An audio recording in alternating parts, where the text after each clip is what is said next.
Today we are going to be talking about the different ways you can set up a draft kit. I've been doing a lot of drafting recently, and I came upon a new way to set up my draft kit, and so I thought I would talk about it, and then I started thinking about the ways I used to set it up, and then the ways I see other people setting it up, and I thought it would be a good topic for a video. Basically, a draft kit is a small kit of items that you can take with you to draft to better enhance your draft experience. While you can go to a draft without anything and just draft the cards and shuffle them up and play them, you may want some other things to make it a little bit easier.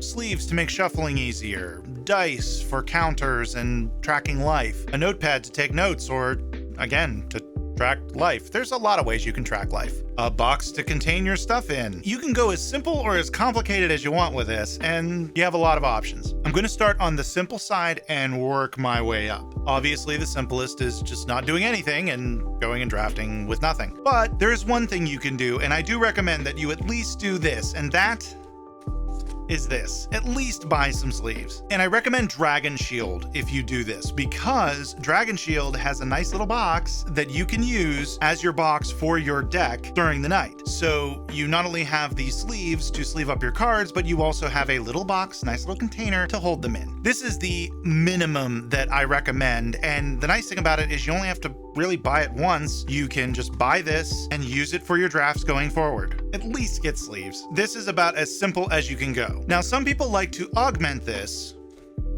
with this, and they will buy a cheap deck box in addition to the sleeves. That way they don't have to worry about this cardboard box deteriorating over time. The nice thing about this is that you can buy the sleeves, buy the box, and again, it's a one-time purchase. This will get you through a lot of drafts. Or you can get something like a Ultra Pro Satin Tower. That's a bit of an upgrade. I think this would be a half step to the next level. Then you have a place to put dice. That's another option that will get you a really long way in drafting. Those were the simple options. Those are the draft kits that most people try and stop at. They don't go any further with it, and that's great. But there are some other options that you may not have considered. This one is a bit of a DIY option. It's fairly cheap, it's not hard to put together. All you need to get is one of these. You can get these at a craft store, you can get them at a sports supply store. This is actually an insert for a tackle box. It works great. In fact, this was my first draft kit when I upgraded from the sleeves and box option. Basically, what I did was I took the sleeves that I was using and I put them in here. And the nice thing about this option is it gives you a place to put dice, and if you have a lot of dice and spin downs like I do, you got it here. This is also one of the ones where you can move the dividers around, so if there's maybe something else you want to keep in here, like a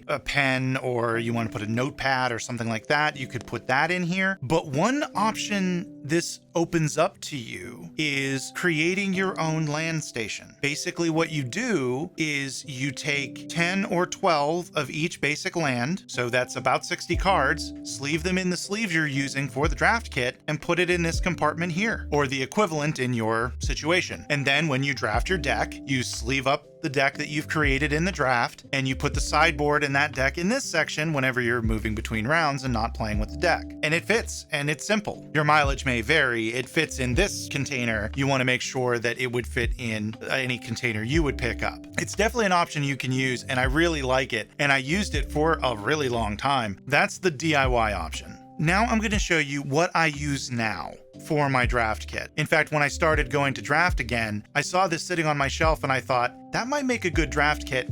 And I was right. Some of you may remember this from the Twin Flippin' Tray review. This is the Ultimate Guard Twin Flippin' Tray 266 Plus, and I've been using this as my draft kit, and it is awesome. It has two compartments for cards, one on the top and one on the bottom, and then one compartment here in the center for dice and tokens. It also comes with these little containers.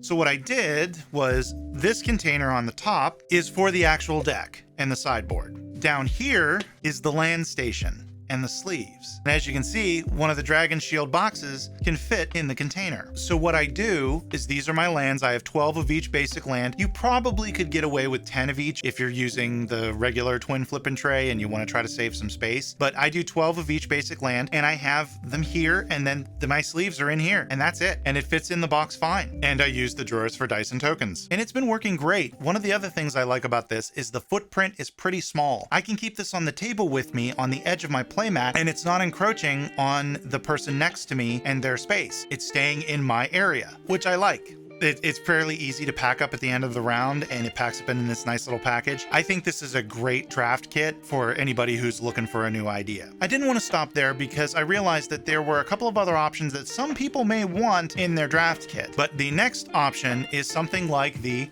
Smarthive. Now, what the Smarthive gives you is it gives you space for the deck, it gives you space for a land station, but it also gives you space for other decks that you may want to include. It has a space for a notepad dedicated there already. So if you're going to a draft, but you think you may get in a game of Commander afterwards, then you can just bring this with you and bring your Commander deck with you. And you have everything you need all in one spot. So you have a lot of options with the Smarthive. It's not much of a jump in size either. It still takes up a small footprint. You still could feasibly keep it on the table with you, and it wouldn't take up too much space. Now, there's one other option that people may want to go with, because there's one other piece of draft kit that I haven't really talked about that a lot of people like to have, but none of my solutions so far have addressed, and that's Playmat. This is the Ultimate Guard Omnihive, but I also would recommend either the Gamegenic Dungeon, or what would actually be perfect for this is the Superhive 550 Plus. The nice thing about the Superhive 550 Plus is that the second row is specifically for a playmat, and because of that, it gets you a little bit more real estate back, and it's not as big as the Omnihive, but it's still pretty big. But the nice thing about this is it gives you a space for your deck, sideboard, land station, sleeves, box for sleeves, other decks, dice, tokens. You could even fit a notepad on the side if you want to, and your playmat. It has it all. It's just, it takes up a lot of space. In fact, you probably wouldn't even want this on the tabletop while you played because it would be taking up a big portion of your battlefield. The decision basically comes down to you and if having your playmat in the draft kit with all your other stuff is that important. Now, I wanted to show you real quick what I use in addition to my draft kit and basically how I go to draft each week. As you can see here, I use my photography bag. For those of you who remember my photography bag video where I talk about going and picking up a photography bag for trading card games, that is an excellent option. And the beauty of it is it fits the twin flip and tray wonderfully in the corner, as well as a playmat, as well as a couple of cards. And because this handles dice, I don't have to worry about a place for dice encounters because I've got it right here. If I wanted to put a notepad in there, I could. If I wanted to put a laptop in here, I could. Now, yes, this does take up a lot of space, but I feel fairly comfortable putting this at my feet at the LGS because I'm usually able to keep it tucked out of the way and not bothering anybody. Most of the time I can tuck it under my chair, and if I'm feeling particularly protective of it, I can loop one of the arm straps around my foot, and then that way when I get up from the round, I can fall on my face.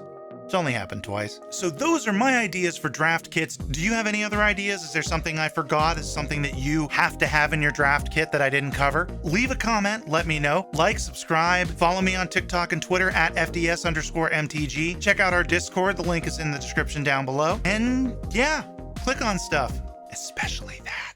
This show is part of the CIP network, inspiring creativity, one episode at a time.